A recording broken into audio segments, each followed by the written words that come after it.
This is the brand new 2025 Yamaha Tenere Low Edition. Yamaha's middleweight adventure bike has just got better. It's more accessible, more off-road capable and more refined than ever. So stick around because this could be the best adventure bike for 2025.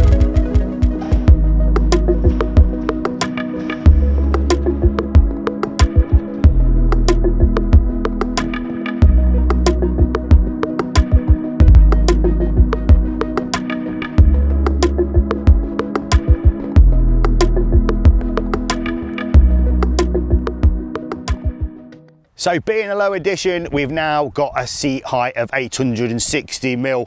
Does that compromise the off-road capabilities? We'll find out a little bit later on, but let's have a look and see what's new for this 2025 model. We've got bigger foot pegs for better grip and control when standing. So Yamaha have reduced the front and rear shock on this bike by 20mm. That way you're not losing that vertical distance between the peg and the seat, and it keeps the ergonomics right for the comfort. We've got a one-piece seat that makes it easier to move front to back when off-roading. We've got this new updated bodywork to improve the styling. The fuel tank has moved down and slightly forward. This lowers the centre of gravity for better balance. We've got a new beautiful 6.3-inch TFT portrait style dash. We've also got new switch gear. We've got phone connectivity and a USB-C port. We've got this new design of the LED front headlight. That looks super cool. Somewhere under there, they've shortened the air intake ducts. That gives a little bit more boost to the low end torque. We've got the new electronic ride-by-wire throttle. This makes the bike a lot smoother, and also we've now got those two rider modes. We've got a revised clutch cover that doesn't stick out anymore, so when you got your feet on the pegs, that doesn't stick in your leg. We've got a new side stand switch. The old one caused people a few problems in the past, but this has been redesigned and it's now better protected. So as you can see, I've got the balls of my feet down on the ground on this low Tenerer, and the seat's coming in at 860mm. Some people might find that still a bit high, but after recently riding the Rally Edition at 910mm around the ABR Festival, it's perfectly fine when you're off-roading, but it's also nice to get your feet down when you come to a stop. So losing 20mm on the front and the rear of this shock, does that compromise the off-road capabilities? I brought my Pillion passenger Amy B along today to give you that Pillion perspective on this Tenerer 700 Low Edition.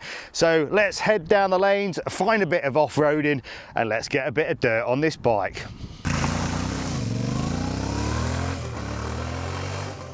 The new 2025 Yamaha Ténéré 700 Low is designed for riders who love the adventure spirit but need a little bit more confidence with a lower seat height. It has the same 689cc CP2 engine we all know and trust. It's torquey, it's reliable and full of character, and now it's even better than ever. As we head onto some of the single track lanes, we'll go and find a little bit to take it off-roading. But this bike feels nice, ergonomically it feels good, especially now that new clutch cover is not digging in the side of your leg.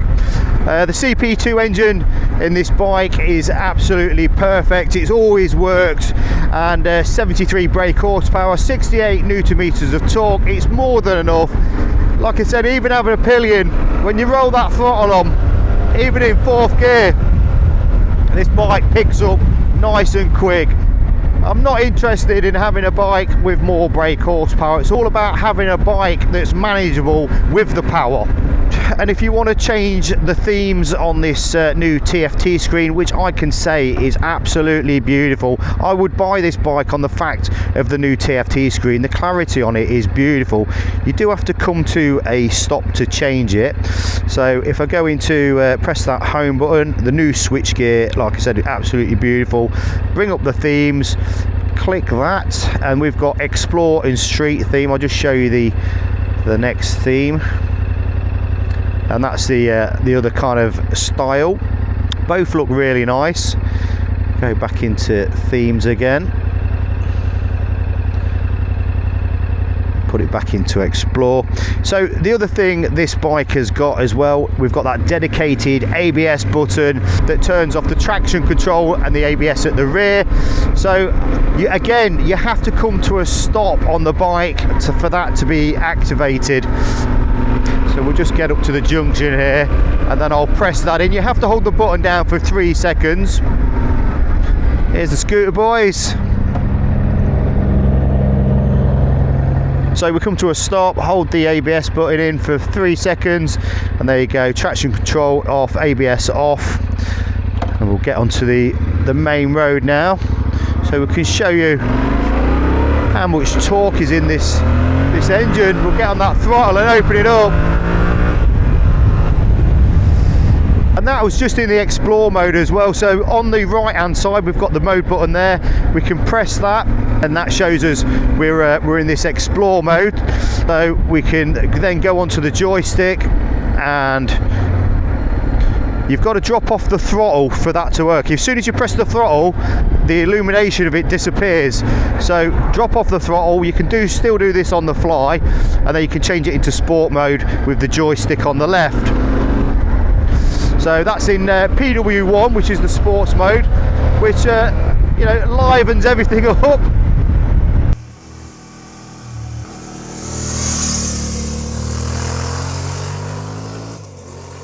I like the fact there's this USB-C port there as well to charge any devices up that you might have. I would say the indicators take a little bit of getting used to. They are self-cancelling now, and you can cancel them by pressing it again. I did take the rubbers out the pegs today because I want to go and try a little bit of off-roading on the bike. So the bike doesn't feel big and heavy. I think it's something like 206 kilos. That's a wet weight including fuel. So I don't think that's too bad for this middleweight adventure bike. So what we'll do, we'll just head down this bit of a trail and test this suspension really, and the brakes. One thing I forgot to do is turn the ABS off. So again, just have to come to a stop, hold that button down for 3 seconds. There we go, traction control off, ABS off. I believe that's just on the rear, and apparently if you go into the settings, you can turn the front off as well. Hold on, Amy B. And I've got to say, the suspension just on the bit of road there felt good, but now we're turning off onto this more of an off-road trail, then yeah, it just feels nice. Just kicked Amy off the back just so I can have a better go. It's not so easy to do the off-roading with a pillion on the back.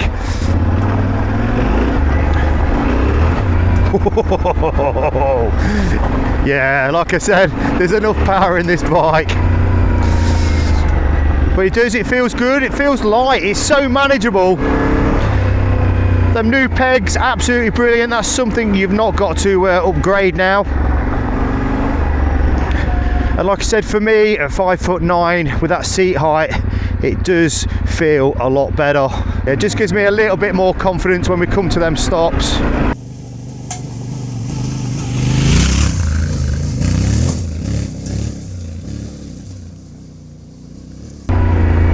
The Pirelli Scorpion STR Rally seems to be working well on the bike as well. It's a tyre I am fond of.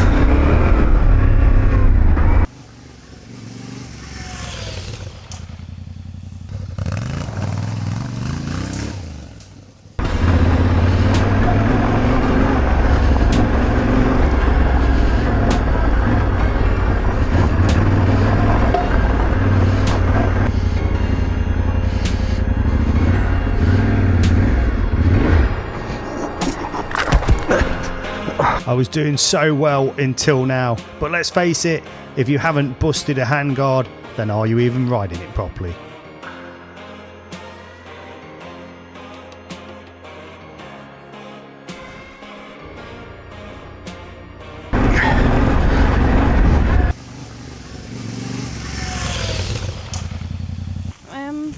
Just tell me about it, that back, Simon. So I've dropped the bike, okay. I mean, there was a bit there where I've stalled it when the back wheel was up in the air, and at that point I got no chance of getting my foot down. Lost the centre of balance. The bike's gone down, as you can see, we've broke the handguard here as well. It's actually still intact, it's just broke a bit off. I mean, there's a little bit of flex there, and you know, the handguards, as now tested, are fairly robust. But you know, I would be the sort of person to swap those out for a set of bark busters or something, because you know, technically they're the ones that are going to take the hit. And the bike's gone down on that side. But apart from that, there's no damage to the panels. Again, this is why I would probably have the pannier rack on it, because it not only protects the bike, it just keeps it a bit more upright. And on the right hand side here, where we've got things like the exhaust, you know, a few people have pointed out that this isn't detachable. It's kind of welded to the frame, so that kind of protects that side. Picking it up, right, so we've got what, 206 kilos, it's fully fueled as well, and I'll be honest, it does take a little bit of getting up, but all in all, you know, I've dropped multistradas and things like that. It's taken 2-3 of us to pick those bikes up, but yeah, this is still a manageable bike at that sort of weight. Right, I've got Amy B on the back, so we'll try and keep it upright this time. I tell you what, this is proper rock here. Through the water, get the power on. Yeah, no problem. Yeah, like I said, the suspension on this bike is a lot more refined. Another bit of water.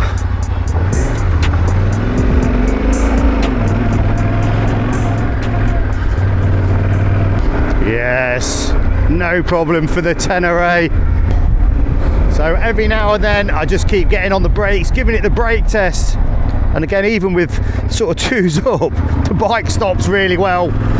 We've got them Brembo calipers on the front with the twin discs. So we've just come to a stop and had a bite to eat, and this bike has been performing really well. We've managed to get a little bit of mud on it, but to be honest, it's so dry in the UK this summer, it's hard to find some muddy lanes at the minute. So we thought we'd get Amy's Pillion perspective on the back of this Tenerer. I think my expectation for today was, with the type of bike it is, that this seat was not going to be very comfortable, and today wasn't going to be that much fun on the back. It's completely changed my mind though. I've had a really comfortable day for how thin and how small this seat looks. It's been really comfortable. Even in comparison to the rider seat, it looks like it's not going to be a great pillion seat, but it has been, and the riding position's really comfortable as well.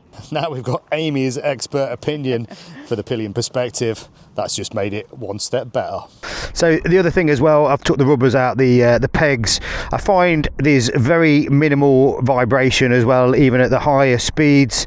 And like I say, for them being a bit wider, just feels so much more comfortable on the bike. Little things like that make a big difference.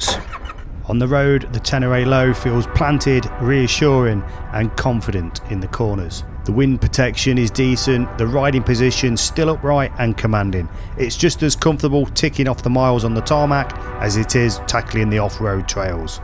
That slightly reduced seat height really does help when you come to a stop. The CP2 engine pulls beautifully through the revs. It's not super fast, but it's got that perfect balance of usable torque and smooth power delivery that makes this ride really enjoyable. We're just going to do a 0-60 test those brakes, see how good those Brembos are on the front. Okay, right, there we go. The 0-60 test.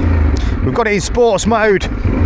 Let's see how fast this 73 brake horsepower bike really is. 3, 2, 1. That's the 50. That's the 60. 5.31. I mean, this 700cc bike is no slouch. It's pretty quick off the mark. So what I'm going to do now is just test the brakes on this Tenerer. We've got those Pirelli STR Rally Scorpion tyres on. We've got the twin Brembo calipers with 2 pistons on the front. We've got a single caliper with 1 piston on the rear. And yeah, let's see how good these brakes are on this bike.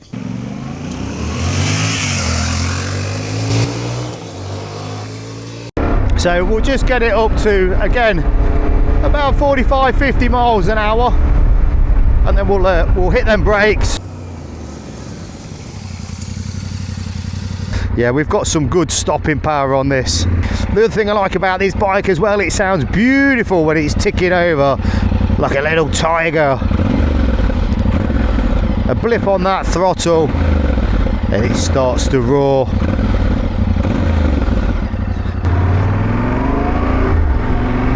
So what we're going to do is just head back home and give you my final thoughts on this new 2025 Tenerer 700 Low Edition. Right, so here we are back in the shed, and I've got to say this bike has performed very, very well today, certainly better than me. And price wise on these bikes, £10,404. I don't think that's too bad in 2025, especially with all the upgrades they've done on this bike. Another feature that I forgot to mention is now this bike has got the phone connectivity. It's also got turn-by-turn navigation on the bike as well, which could come in super handy. One thing I'll definitely put on the bike is this pannier rack as well. Not only does it protect that exhaust, but also protects the panels, as I demonstrated earlier. I think certainly with my level of riding, the ground clearance on the bike is more than adequate. Just losing that 20mm off the front and the rear shock hasn't been a problem for me today. The seat height, again, at 860mm has been perfect for me today, but I'm sure that could still be a little bit tall for some riders. I think you can get a lower seat. You probably would compromise the comfort a little bit more, but I think that is an option. So one thing you heard today about Amy's Pillion perspective on the back of the bike, that could have been a bit of a deal breaker for me today.